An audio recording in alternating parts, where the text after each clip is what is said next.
तो कैसे हैं आप लोग? आशा करता हूं बहुत अच्छी होंगी। तो आज के इस क्लास में हम लोग एक बहुत ही शानदार चैप्टर को पढ़ने वाले हैं। एक बहुत ही खूबसूरत पोयम को पढ़ेंगे और एक ऐसे पोएट को पढ़ने के लिए जा रहे हैं जिस पोएट के बारे में कहा जाता है कि अपने जिंदगी की बेस्ट से बेस्ट पोयम 30 साल की एज से पहले लिख दिया। एक ऐसे पोएट जिसने मेटाफिजिकल पोएट्री को जन्म दिया। एक ऐसे पोएट जिसको दुनिया पिछले 400 सालों से पढ़ते आ रही है और जब तक दुनिया रहेगी तब तक पढ़ती रहेगी। लेकिन ये पोएट की जिंदगी कुछ ऐसी भी थी कि 30 साल के बाद रहने को एक अच्छा सा घर भी नहीं था और ये सब कुछ हुआ सिर्फ और सिर्फ एक चीज की वजह से, प्यार तूने क्या किया।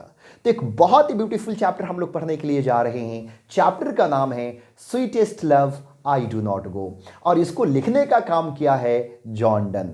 तो चलिए क्लास को शुरू करते हैं। आज क्रैश कोर्स का ये दूसरा दिन होगा। इससे पहले एक वीडियो क्रैश कोर्स का अपलोड हो चुका है जिसमें हम लोग सिलेबस को देखे थे, बोर्ड एग्जाम के पैटर्न को देखे थे कि क्वेश्चन कहाँ से आएगा, किस तरह का क्वेश्चन होगा। तो चलिए आज की इस क्लास को शुरू करते हैं। हर एक चीज हम लोग इस चैप्टर के बारे में समझेंगे।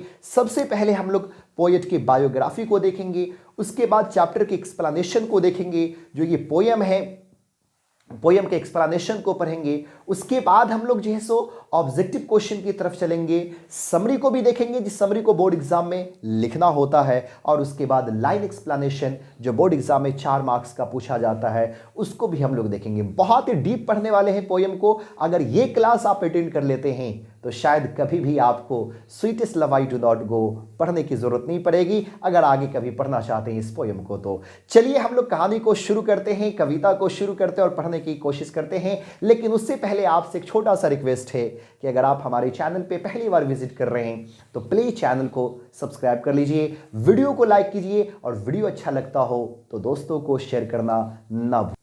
तो हम लोग सबसे पहले बायोग्राफी को देखेंगे, फिर पोयम के एक्सप्लेनेशन पे चलेंगे, उसके बाद शॉर्ट समरी को देखेंगे जो बोर्ड एग्जाम में 5 मार्क्स का पूछा जाता है। उसके बाद हम लोग चलेंगे ऑब्जेक्टिव क्वेश्चन की तरफ और फिर देखेंगे लाइन एक्सप्लेनेशन को जो बोर्ड एग्जाम में 4 मार्क्स का पूछा जाता है। तो चलिए हम लोग बायोग्राफी को शुरू करते हैं और समझते हैं जॉन डन को। पहला पॉइंट याद रखिएगा, जॉन डन का जन्म 1572 ईस्वी को लंदन इंग्लैंड में होता है। तो लंदन इंग्लैंड में इनका जो है सो जन्म होता है 1572 ईस्वी में और इनका जो जन्म होता है एक रोमन कैथोलिक फैमिली में। ये याद रखना आपको, ये रोमन कैथोलिक फैमिली में जन्म लिए थे और उस समय पूरा का पूरा इंग्लैंड जो था वो एंटी कैथोलिक था, कैथोलिक धर्म के खिलाफ में था। ऐसे दौर में ये जॉन डन का जन्म 1572 ईस्वी में इंग्लैंड में होता है। इनके फादर जिनका नाम था जॉन, और जॉन बहुत ही पैसे वाले थे, एक बहुत ही पैसे वाले व्यापारी थे। बट जब जॉन डन की एज सिर्फ और सिर्फ 4 साल थी तो इनके फादर का डेथ हो जाता है। जब इनके फादर का डेथ होता है तो इनकी माताजी जिसका नाम था एलिजाबेथ हेवुड दूसरी शादी कर लेती है ताकि बच्चे की परवरिश जो है सो कर सके। तो पहले फादर का डेथ हुआ। अब इनकी जिंदगी को देखिएगा कितना अपने लाइफ में ये दर्द जो है सो सहते हैं। तो पहले फादर का डेथ हो गया, फिर माँ दूसरी शादी कर लेती है और जब जॉन डन की एज जो है सो 11 साल होती है तो ये 11 साल की एज में ऑक्सफोर्ड यूनिवर्सिटी में पढ़ने के लिए जाते हैं। बट बदकिस्मती से इनको डिग्री नहीं मिलती है क्योंकि ये रोमन कैथोलिक से थे और इसीलिए इनको निकाल दिया जाता है। बट एक वजह नहीं रहती है कि इनको ऑक्सफोर्ड यूनिवर्सिटी से निकाला जाता है। 2 कारण से इनको ऑक्सफोर्ड यूनिवर्सिटी से निकाला जाता है। पहली वजह तो इनका धर्म है ना, जो आपकी किताब में दिया गया हुआ है कि कैथोलिक धर्म से थे इसलिए इनको निकाल दिया गया। और दूसरा और मेन रीजन जो था वो ओथ ऑफ सुप्रीमेसी। तो ओथ ऑफ सुप्रीमेसी लेना पड़ता था स्टेट को, उसके बाद ग्रेजुएट की डिग्री दी जाती थी। बट जॉन डन ये ओथ लेने से मना कर देते हैं और जब जॉन डन जो है ओथ लेने से मना करते हैं तो शायद इनको डिग्री जो है नहीं दी जाती है। और जब ऑक्सफोर्ड से डिग्री नहीं मिलती है तो ये आगे की पढ़ाई करने के लिए कैम्ब्रिज यूनिवर्सिटी जाते हैं और बदकिस्मती से इनको कैम्ब्रिज यूनिवर्सिटी से भी निकाल दिया जाता है बिना डिग्री दिए हुए। अब ये जो नोट्स वगैरह है, अगर ये नोट्स लेना चाहेंगे तो डिस्क्रिप्शन में मैं लिंक दूंगा, वहां पे जाकर के आप इस नोट्स को देख सकते हैं। सारी चीज वहां पे आपको मिल जाएगी। आगे चलते हैं। तो ये ऑक्सफोर्ड से पहले निकाले गए, फिर कैम्ब्रिज से निकाले गए। तब तक जो है इनकी एज 17 साल हो चुकी थी। अब जॉन डन ये सोच रहे हैं कि भाई मैं इंग्लैंड में हूं, पढ़ तो सकता हूं लेकिन डिग्री हासिल नहीं कर सकता हूं। परेशान से हो गए थे। और उसके बाद ये घूमने के लिए निकल जाते हैं, 3 साल तक इधर उधर घूमते रहते हैं। फिर वो वापस आते हैं इंग्लैंड में सर थॉमस के पास। सर थॉमस कौन थे? तो इसके आश्रयदाता थे, पैट्रॉन्स थे, और बहुत ज़्यादा मदद किए थे। फिर जैसे सर थॉमस वो कहते मुझे पढ़ना है। बोले क्या अब पढ़नी? बोला हाँ पढ़ना है। देखिए क्या पैशन था, क्या जुनून था पढ़ने का। और सर थॉमस की वजह से इनका एडमिशन जो है लिंकन्स इन लॉ कॉलेज में हो जाता है। और लिंकन्स इन लॉ कॉलेज से इनको एक डिग्री मिलती है लॉ एंड थियोलॉजी की, है ना। कई बार ये क्वेश्चन आपको पूछा गया हुआ है, जॉन डन स्टडीड, तो आपको टिक लगाना था लॉ एंड थियोलॉजी पे। और ये लॉ एंड थियोलॉजी की डिग्री जो मिली थी, ये जो पढ़ाई किए थे वो लिंकन्स इन लॉ कॉलेज में। अब ये जो है सो पढ़ लिए, डिग्री जो है सो मिल गई। और डिग्री जब मिल जाएगी तो पॉसिबल सी बात है आगे क्या करना है, जॉब करना है। ये जॉब भी इनको मिल जाता है। जिंदगी बहुत अच्छी चल रही थी। एक और अच्छी बात होती है कि ये 1601 ईस्वी में पार्लियामेंट के मेंबर बन जाते हैं। जिंदगी और भी सुनहरी जो है सो बड़ी अच्छी जिंदगी बन गई। बट इसी साल ये शादी भी करते हैं।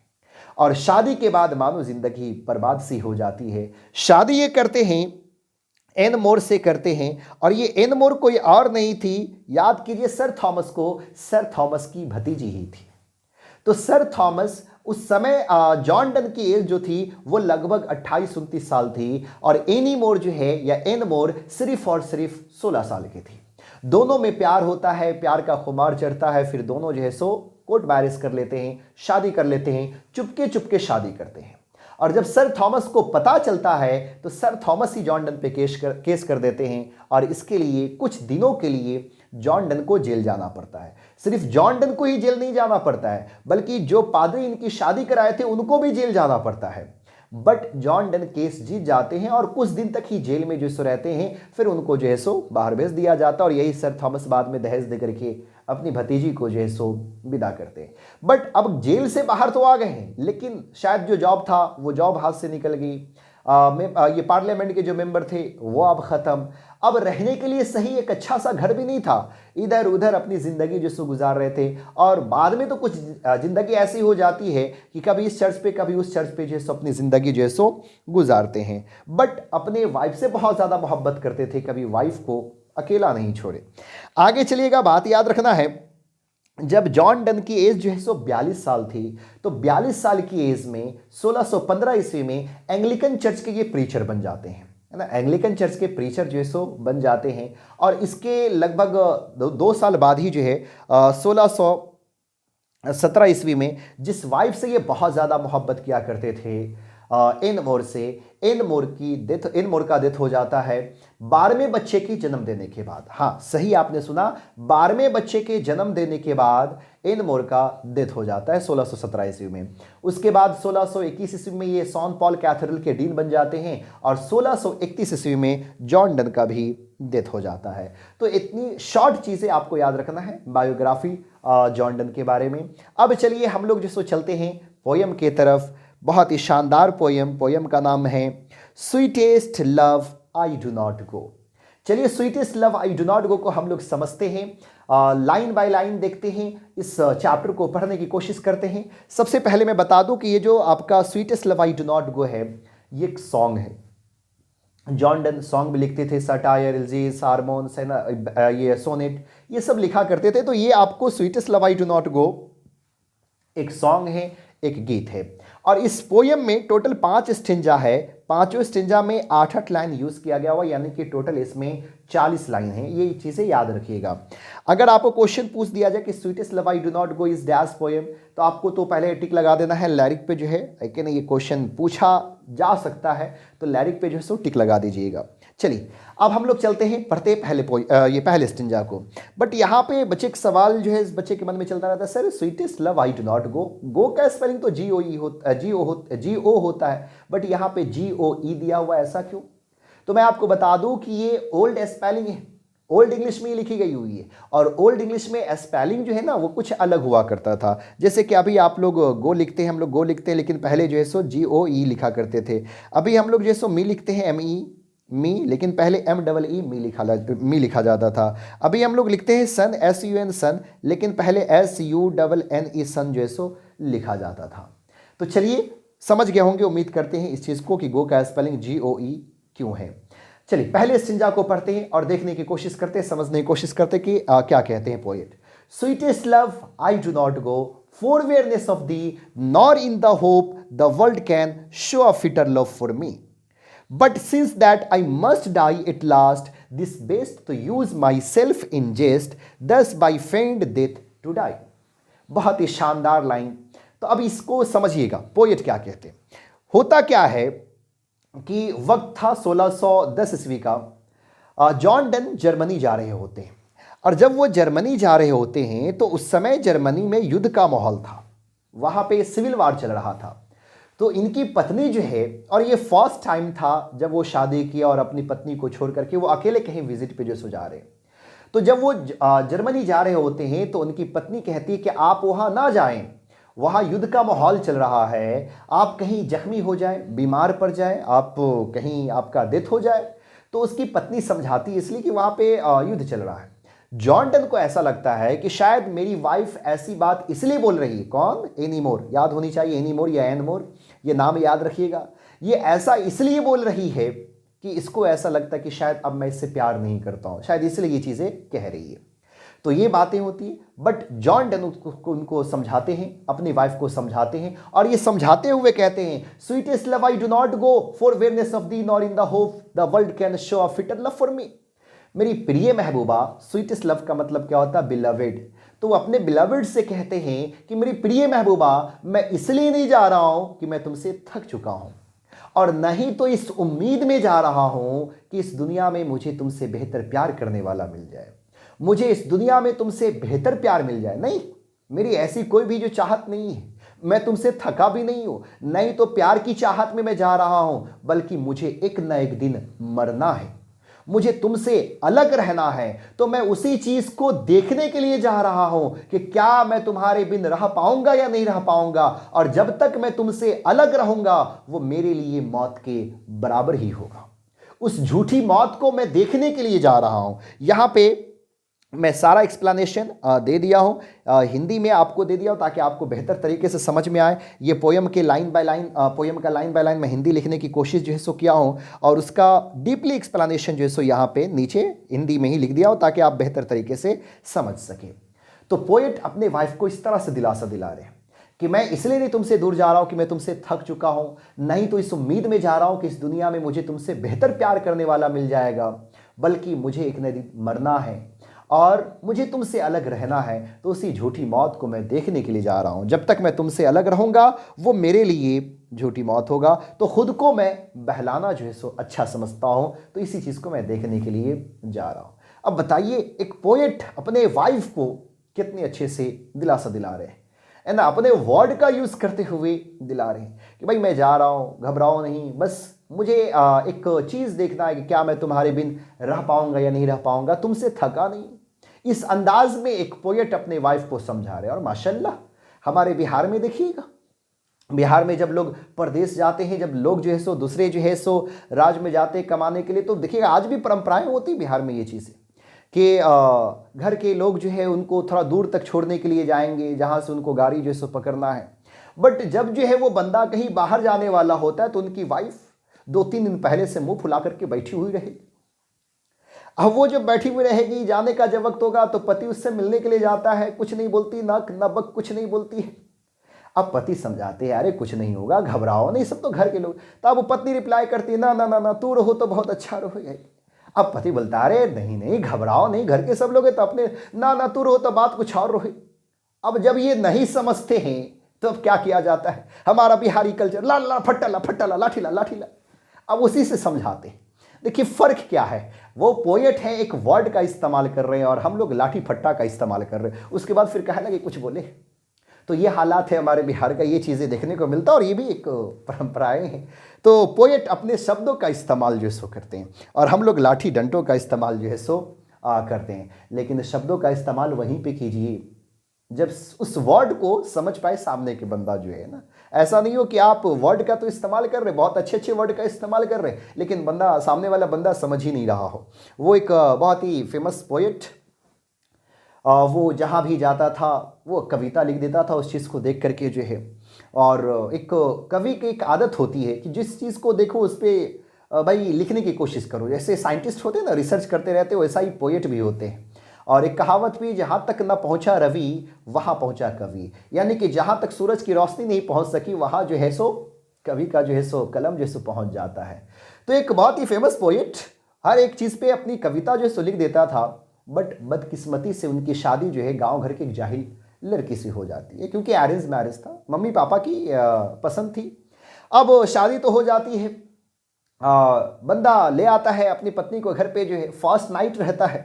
फर्स्ट नाइट जब पहली बार जो है सो अपनी मेहरारू का, अपने वाइफ का जब चेहरा देखा पोएट, तो पत्नी के चेहरा को देख करके एक लाइन पोएट कहा कि आज से तुम ही मेरी कविता हो, तुम ही मेरी अर्चना हो, तुम ही मेरी आरती हो और तुम ही मेरी पूजा हो।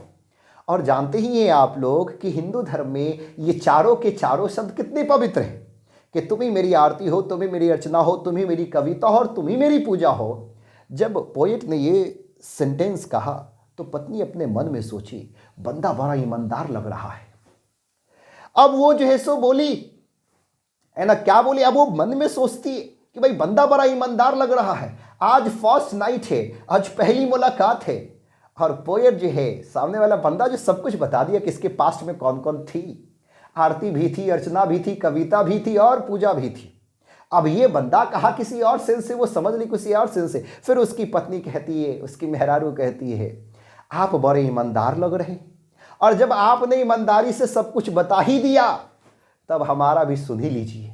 अब कभी कहता रे भाई पहली मुलाकात है, कभी बातचीत हुई नहीं, और इसको कैसे पता चल गया कि हम बहुत ईमानदार हैं। फिर उसकी पत्नी कहती है कि जब आपने सब कुछ सच सच बता ही दिया तो अब मेरा भी सुन ही लीजिए, आज से आप ही मेरे गांव वाले, सुके से, मुके से, राके से, लोके से। तो कुछ ये हालात होता है, तो इसीलिए थोड़ा सा शब्दों का इस्तेमाल भी वहाँ पे करना है जो समझ सके। तो उम्मीद करते हैं कि पहले स्टंजा को आप लोग समझ गए होंगे और आपको समझ में जो सो आ गया होगा कि पोएट अपनी वाइफ को दिलासा दिलाते हुए कहते कि तुम घबराओ नहीं, मैं तुमसे थका नहीं हूँ, और नहीं तो एक दूसरी प्रेमिका की तलाश में मैं जा रहा हूँ। चलिए दूसरे स्टिंजा की तरफ चलते हैं और समझने की कोशिश करते हैं।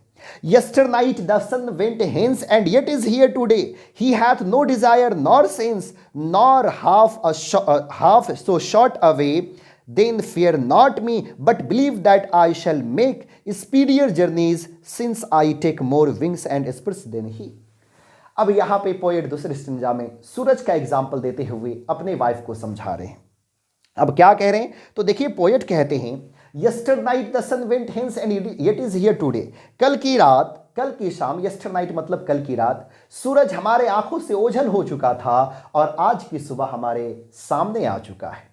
सूरज हमारे आंखों से ओझल हो चुका था, वो भी अपने यात्रा पे जो है सो गया था, है कि नहीं, वो भी अपने यात्रा पे गया था, और उसकी जो दूरी है वो छोटी भी नहीं है ना, कम भी नहीं है, बहुत ज्यादा है। और तो और उसके पास ना तो कोई डिजायर है ना तो कोई सेंस है, फिर भी वो वापस आया। आज सुबह हमारे सामने है, कल की शाम वो छुप गया था क्योंकि वो भी अपने यात्रा पे गया था और उसकी दूरी कम भी नहीं है, फिर भी वो वापस आ चुका है। कोई डिजायर नहीं है, कोई सेंस नहीं है, लेकिन फिर भी वो वापस आ चुका है। तो तुम मुझ पर विश्वास करो कि मैं सूरज से भी तेज यात्रा करके मैं तुम्हारे पास लौट आऊंगा। अरे सूरज के पास तो कोई सेंस नहीं है, कोई डिजायर नहीं है, बट मेरे पास तो सेंस है, मेरी तो डिजायर है, मेरे पास विशेष है कि भाई मुझे फिर से तुमसे मुलाकात करनी है, तुम्हारा दीदार करना है। तो तुम मुझ पर विश्वास करो कि मैं सूरज से भी तेज यात्रा करके मैं तुम्हारे पास लौट आऊंगा। ये दूसरे स्टिंजा में पोएट जिसको कहते हैं। पूरा यहाँ पे एक्सप्लेनेशन मैं दे दिया हूँ, आप लोग देख लीजिएगा, और डिस्क्रिप्शन में लिंक दे दिया, वहाँ से भी जाकर के आप इस चीज़ को देख सकते हैं। चलिए तीसरे स्टिंजा की तरफ चलते हैं और समझने की कोशिश करते हैं। तीसरे स्टिंजा में पोएट कहते हैं, O how feeble is a men's power, O how feeble is men's power that if good fortune fall cannot add another hour, not a lost our recall, but come bad chance and we join to it our strength and we teach it art and length itself or is itself our us to advance। अब यहाँ पे तीसरे स्टिंजा में poet क्या कहते हैं, O how feeble is a men's power, इंसान की शक्ति इतनी कमजोर है, इतनी कमजोर है। और ये शक्ति क्यों कमजोर है, जब अच्छा वक्त आता है, जब अच्छा लम्हा आता है, तो इस अच्छे लम्हे में हम लोग ना तो 1 घंटा जोड़ सकते हैं, ना तो बीते हुए लम्हे को वापस बुला सकते हैं। इंसानों की शक्ति मीन्स पावर इसलिए कमज़ोर है कि जब अच्छा वक्त होता, अच्छा लम्हा होता है, तो इस अच्छे लम्हे में ना तो हम लोग 1 घंटा जोड़ सकते हैं, ना तो बीते हुए लम्हे को वापस बुला सकते हैं। बट बुरा चांसेस आता है ना, बुरा वक्त आता है, बुरा लम्हा आता है, तो हम लोग बुरे लम्हे को जो है सोच सोच करके लेकिन उसको मजबूत बना देते हैं। हर एक इंसान के साथ ऐसा होता है, बहुत सारे इंसान ऐसे कि जब अच्छा वक्त रहेगा तो उसको अच्छे से जिएगा नहीं, और अच्छे लम्हे में नहीं तो 1 घंटा वो जोड़ सकते हैं, नहीं तो बीते हुए लम्हे को वापस बुला सकते हैं। बट बुरा वक्त जब आता है तो उसके बारे में हम लोग सोच सोच करके जो है ना एकदम उसको मजबूत कर देते हैं, और हम लोग अपने परेशानी में और भी ज़्यादा जो है सो लिप्त हो जाते हैं। तो पोएट कहीं ना कहीं अपने जो है सो वाइफ को कह रहे हैं, बता रहे हैं कि जब वो जो है सो इनसे दूर होंगे तो शायद उसके लिए बुरा वक्त होगा। बट बुरे वक्त में डूबना नहीं है, बल्कि जो अच्छे लम्हे बिता चुके हैं उसको याद करके जो है सो क्या हो जाना है, खुश हो जाना है। चलिए चौथे स्टिंजा की तरफ चलते हैं और चौथे स्टिंजा को समझते हैं। When thou sayest not wind, but sayest my soul away. When thou weepest unkindly kind, my life's blood doth decay. It can't be that thou lovest me as thou sayest. If then my life thou waste, thou art the best of me. अब poet कह रहे, क्या कह रहे? When thou sayest, यानी कि साई का मतलब होता है आहें भरना। तो अब पोएट जो है सो अपने वाइफ को कह रहे हैं, जब वो जा रहे होते जर्मनी तो उनकी वाइफ जो है बहुत रो रही होती है, विलाप कर रही होती है, आहें भर रही होती है। तो पोएट अपने वाइफ से कहते कि देखो तुम आहें मत भरो, तुम आहें जब भरती हो तो ऐसा लगता है कि मानो मेरी आत्मा खत्म हो रही है, मेरी आत्मा मुझसे दूर जा रही है। अब रो कौन रहे हैं? पोएट की वाइफ रो रहे हैं, और पोएट समझा रहे कि मुझे ऐसा लगता है जब तुम आहें भरती हो तो मुझे ऐसा लगता है कि मानो मेरी आत्मा जो है सो दूर जा रही है। तो तुम आहें मत भरो, लेकिन तुम सिसको मत, आहें मत भरो। और जब तुम रोती हो, तुम्हारे आंखों से आंसू जब बाहर आते हैं तो मुझे ऐसा लगता है कि वो आंसू बाहर नहीं आ रहा है, बल्कि मेरा ब्लड बाहर आ रहा है। तो तुम रो करके आंसू जो है सो मत बहाओ, ऐसा मत करो, है कि नहीं? और ऐसा नहीं हो सकता जैसा कि तुम कहती हो, है कि नहीं? It can't be thou lovest me as thou say'st, ऐसा नहीं हो सकता जैसा कि तुम कहती हो कि तुम मुझसे बहुत प्यार करती हो। अगर तुम मुझसे बहुत प्यार करती हो तो शायद मेरी आत्मा को तुम खत्म नहीं कर सकती हो, मेरी आत्मा को मुझसे दूर नहीं भेज सकती हो, या फिर मेरे ब्लड को बाहर नहीं ला सकती हो। अब ऐसा क्यों? क्योंकि मेरी आत्मा तुम में बसी हुई है, मेरी जान तुम में बसी हुई है। तुम रो रही हो तो उसका असर मुझ पे देखने को मिलता है कि नहीं? तो तुम जो है सो ऐसा मत करो, मेरी जिंदगी पूरी जिंदगी तुम्हारे हाथ में, लेकिन फिर भी तुमको अगर इसी चीज़ में खुशी मिलती है कि तुम मेरी आत्मा को बाहर लेकर के आओ, मेरी आत्मा को दूर भेज दो, या मेरे ब्लड को बाहर लेकर के आओ, तो मेरी पूरी जिंदगी तुम्हारे हाथ में है। तुम इसको अच्छे से समझती हो कि क्या करना है। ये चौथे स्टिंजा में पोएट जो है सो लिखते हैं। चलिए आखिरी स्टिंजा की तरफ चलते हैं और समझते हैं। Let not thee divining heart forethink me any ill, destiny may take thee part and may thee fears fulfil, but think that we are burnt turned aside to sleep, they who one another keep alive never parted be. अब यहाँ पे poet पांचवें और आखिरी स्टिंजा में कहते हैं, ये जो तुम्हारा भविष्यवाणी दिल है, जिस दिल में तुम जैसो ये बुरा सोच रही हो, जिस दिल में तुम ये सोच रही हो कि मैं जर्मनी जाऊंगा, बीमार पड़ जाऊंगा, जख्मी हो जाऊंगा, तुम जो है सो ऐसा मत सोचो। अगर तुम ऐसा सोचोगी तो तुम्हारा चेहरा डर से भर जाएगा, तुम उदास हो जाओगी, निराश हो जाओगी। अगर सोचना ही है तो कुछ अच्छा सोचो, अगर सोचना ही है तो कुछ अच्छा सोचो, और ये सोचो कि हम दोनों एक ही बेड पे लेटे हुए हैं, हम दोनों एक ही बेड पे लेटे हुए हैं, और दोनों का चेहरा एक दूसरे के अपोजिट में है, एक का चेहरा इस तरफ तो एक का चेहरा इस तरफ। हम दोनों एक दूसरे को देख तो नहीं सकते हैं, लेकिन ये तो एहसास है कि हम दोनों साथ में हैं। क्योंकि क्या, जो प्यार करने वाले होते हैं वे कभी भी अलग नहीं हो सकते हैं। भले कुछ लम्हों के लिए, कुछ पल के लिए फिजिकली अलग हो जाए, लेकिन स्पिरिचुअली वो एक होते हैं। दिल से दिल का रिश्ता होता है, वे कभी भी अलग नहीं हो सकते जो सच्चे प्यार करने वाले हैं। तो ये आपको जो है सो पांचों स्टिंजा था। उम्मीद करते अच्छे से ये पोयम समझ में आया होगा। अब चलिए इसके शॉर्ट समरी को देख लेते हैं जो बोर्ड एग्जाम में 5 मार्क्स का पूछा जाएगा। ये लाइन एक्सप्लेनेशन में पूरे को एक्सप्लेन कर दिया। उम्मीद करता हूँ अच्छे से पोएम समझ में आ गया होगा। अगर पोएम समझ में आ गया तो आप खुद से भी समरी लिख सकते हैं, अगर नहीं तो आपके लिए यहाँ पे समरी मैं 150 वर्ड में लगभग लिख दिया हूँ, इसको एक बार देख लीजिए। फिर चलते हैं ऑब्जेक्टिव क्वेश्चन की तरफ। This poem sweetest love I do not go is written by Jordan. यह poem sweetest love I do not go Jordan ने लिखी है। जब आपको बोर्ड एग्जाम में लिखना हो समरी तो इस समरी का आप इस्तेमाल कर सकते हैं, इसलिए ये समरी जो है सो दिया हो ताकि एक ही वीडियो में सारी चीजें आपका कवर हो जाए। In this poem, he describes the impulse of love. Poet has a wife whom he loves very much. अब इस पोयम में पोएट ने प्यार के आवेग को डिस्क्राइब किया है। पोएट की एक पत्नी है जिसको बहुत ज़्यादा प्यार करते हैं और उससे अलग होते हुए डर भी रहे हैं। Once poet tells his beloved, dear I want to, या beloved, dear I want to go somewhere far and feel loneliness because if in the future anytime it happens that I have to live without you, how will I feel without you? फिर वो अपने beloved से कहते, अपने महबूबा से कहते हैं कि कभी ऐसा भविष्य में हो कि मुझे तुम्हारे बिन जो है सो रहना पड़े तो मैं कैसा जो है सो फील करूंगा, इस चीज को मैं अकेलेपन में देखना चाहता हूं, है कि नहीं। I want to go somewhere far, मैं कहीं दूर जाना चाहता हूं, एंड फील लॉनलीनेस, और अकेलापन महसूस करना चाहता हूं, है कि नहीं। क्योंकि कभी अगर भविष्य में ऐसा हो कि मुझे तुम्हारे बिन रहना पड़े तो मैं तुम्हारे बिन कैसा जो है सो महसूस करूंगा। He says to his beloved not to be mourn nor weeping. वो अपने बिलव्ड से कहते, अपने महबूबा से कहते हैं ना तो रोने के लिए ना तो विलाप करने के लिए, क्योंकि वो दोबारा उसकी जिंदगी में वापस आएंगे जिस तरह से शाम में सूरज छुप जाता है और सुबह में निकल आता है। He says he is beloved, it does not mean I feel boring with you और आई डोंट लाइक यू। वो अपने महबूबा से कहते इसका मतलब ये नहीं है कि मैं तुमको पसंद नहीं करता हूं या फिर मैं तुमसे थक चुका, ऐसी कोई बात नहीं है। मैं खुद से ज्यादा, है कि नहीं, actually I love you more than I, मैं खुद से ज्यादा तुमसे जो है सो प्यार करता हूं, तुमको जो है सो पसंद करता हूं। आगे पोएट कहते हैं so in my absence please don't weep because if you weep and your tears come out you feel that is my blood coming out।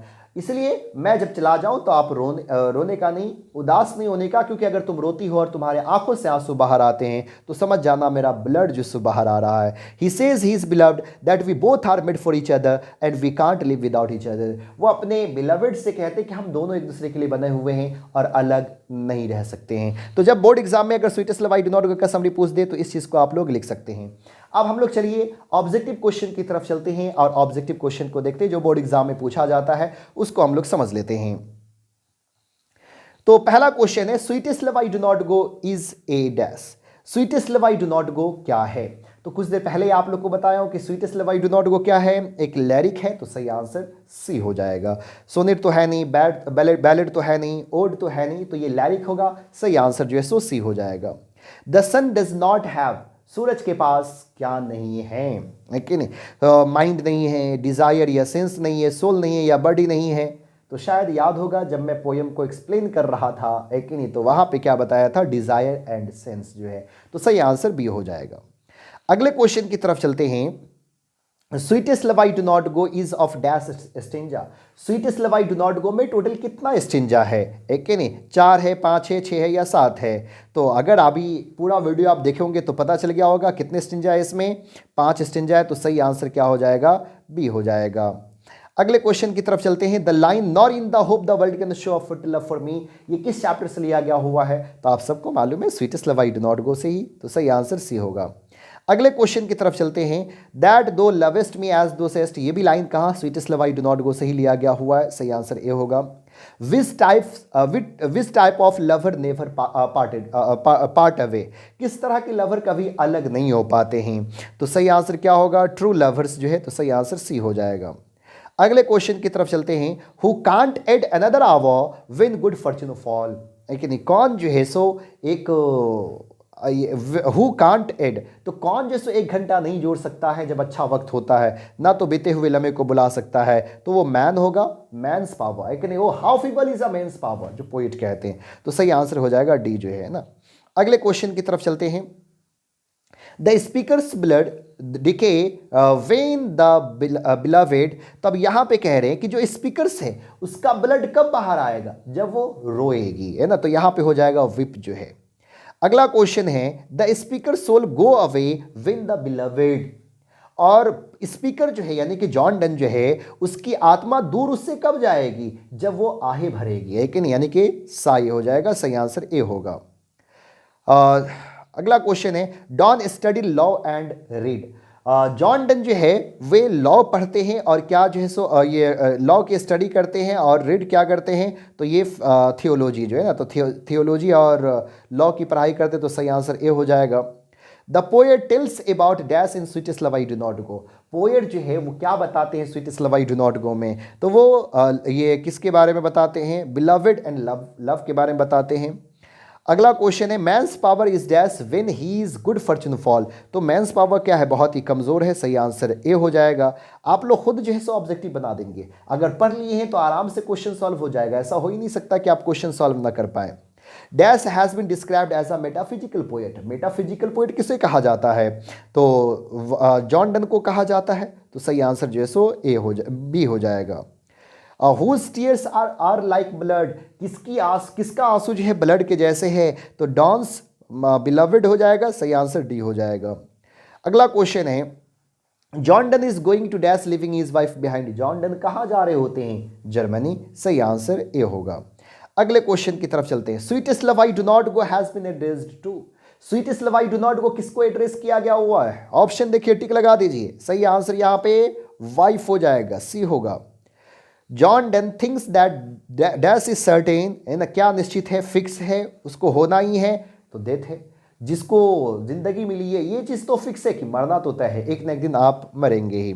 चलिए अगले क्वेश्चन की तरफ चलते हैं। The occasion of the poem sweetest love I do not go is Donne's. तो ये जो occasion था जिस चीज़ पे ये sweetest love I do not go लिखी गई है वो कॉन्टिनेंटल ट्रिप था।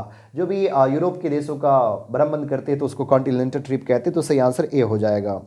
Dash wants to gladly accept death, तो सही आंसर हो जाएगा John done.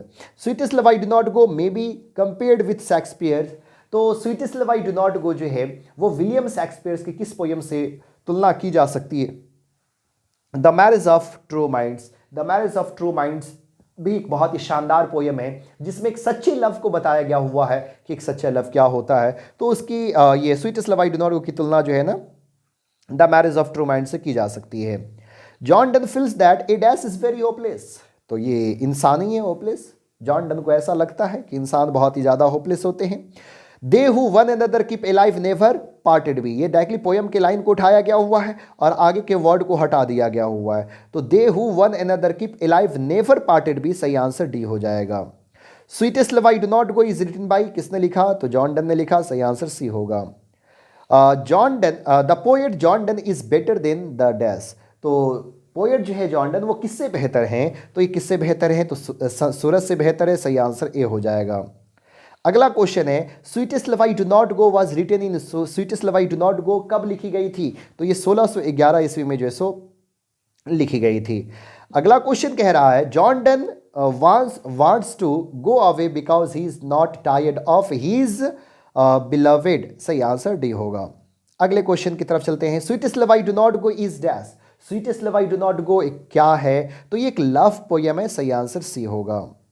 In the poem sweetest love I do not go die stands for, ये जो डाई वर्ड होता है ये किसके लिए यूज किया जाता है, तो टू डाई, सही आंसर जो है सो ए होगा। His beloved says that she has a great love for, किसके लिए, जॉन डन के लिए, सही आंसर सी होगा। अगला क्वेश्चन कह रहा है John Donne has seen the sun setting dash night, कौन सी रात को देखे थे, यस्टर नाइट, सही आंसर बी होगा। John Donne is going to dash, ये तो आप लोग देख ही चुके हैं, तो जॉन डन जो है वो जर्नी पे जा रहे थे ना, जर्मनी जा रहे थे, जर्नी कहाँ का था, जर्मनी का था, है कि नहीं। जॉन डन का जन्म कब हुआ था, 1572 में, ए हो जाएगा। अगला क्वेश्चन है जॉन डन जो है, जॉन डन का डेथ कब हुआ था, तो 1631 ईस्वी में, सही आंसर सी होगा। John Donne was born in, कहाँ इन जन्म लिए थे, तो लंदन में, सही आंसर बी होगा। किस परिवार में ये जन्म ये चर्च किस चर्च के ये प्रीचर बनते हैं 42 साल की एज में, तो ये जो बनते हैं वो एंग्लिकन चर्च के, सही आंसर सी हो जाएगा। अगला क्वेश्चन कह रहा है John Donne was forced to leave, कौन सी यूनिवर्सिटी को छोड़ना पड़ा था, तो ऑक्सफोर्ड यूनिवर्सिटी, सही आंसर बी होगा। अगले क्वेश्चन की तरफ, जॉन डन को जेल भेजा गया था किस लिए, तो चुपके चुपके शादी करने की वजह से, सही आंसर बी हो जाएगा। जॉन डन किस लिए जाने जाते? तो ये सब कुछ लिखा करते थे, सॉन्ग भी लिखते थे, सोनेट भी लिखते थे, बैलेड भी लिखते थे। तो सही आंसर जो है सो डी हो जाएगा। जॉन डन का जन्म कौन सी फैमिली में हुआ था? रोमन कैथोलिक फैमिली में हुआ था। लेकिन एक बार आप चैप्टर पढ़ लीजिएगा तो ऑब्जेक्टिव ऐसा ही आपका सॉल्व हो जाएगा बड़ी आसानी से जो है। ऑक्सफोर्ड यूनिवर्सिटी में कितने साल की एज में? 11 साल की एज में। तो इस तरह से आपने ऑब्जेक्टिव को भी देख लिया। अब चलिए हम लोग चलते हैं शॉर्ट क्वेश्चन की तरफ जो है।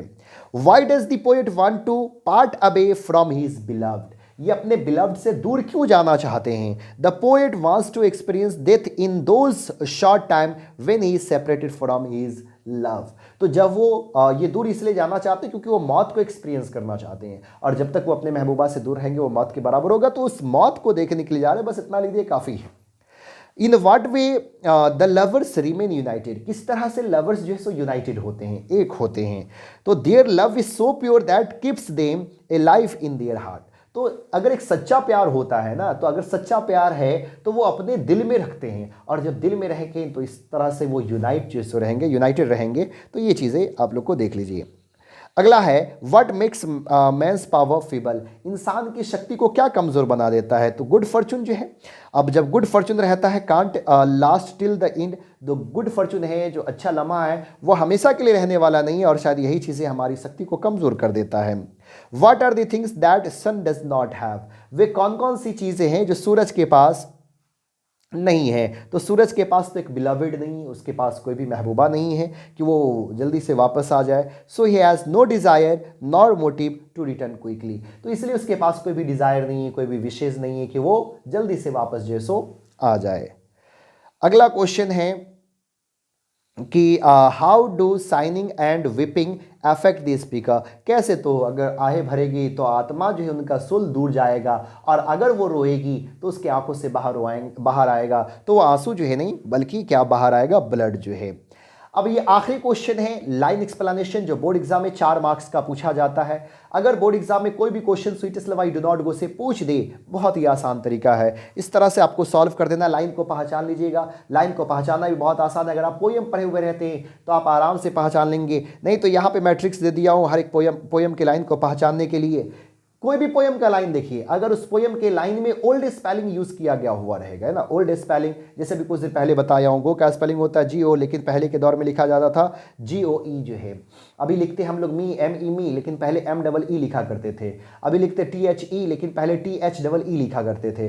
तो ओल्ड स्पेलिंग देखने को मिल जाए, समझ जाइए वो sweetest love I do not गो में है।